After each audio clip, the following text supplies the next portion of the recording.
We've had the exercise of the wall sit, and then also we have the exercise where I'm balancing on a rail and practicing the squat to emulate my riding position. And some people might struggle with the balance to start with on that, so I thought it's probably best just to give a kind of like an introduction to it.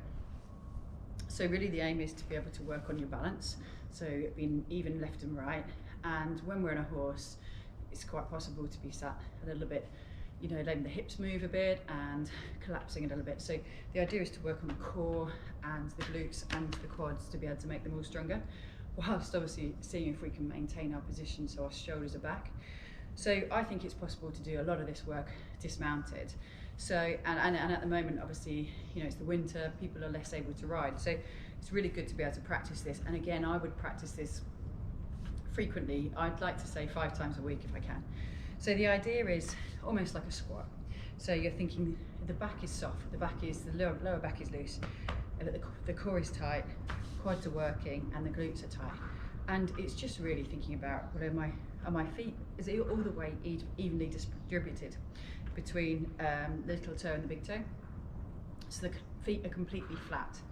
And then what we start to do, once we decide we're balanced, and it's quite good to do this in front of a mirror to make sure that the shoulders aren't dropping or your hips aren't moving, is then just simply start to take, some weight off the leg without anything changing. And you'll see me put my foot down again. I'm working really hard, my glute and my quad, to make sure that I don't instantly tighten my back, because that is what happens naturally. I use my back. So I'm aiming all the time to think, no, take my time, and you'll see me lift my head high, really focus on a point that's far away, and keep it quite relaxed, and just seeing if I can just take my weight up and keep everything even. Because what tends to happen is I tend to do that if I'm not careful, so I have to really work at keeping my glute tucked under and keeping it this way around. I've got a tendency to twist, as most riders do. So that's really good before we start to step onto the rail and start to be able to do that on a balanced sort of half round.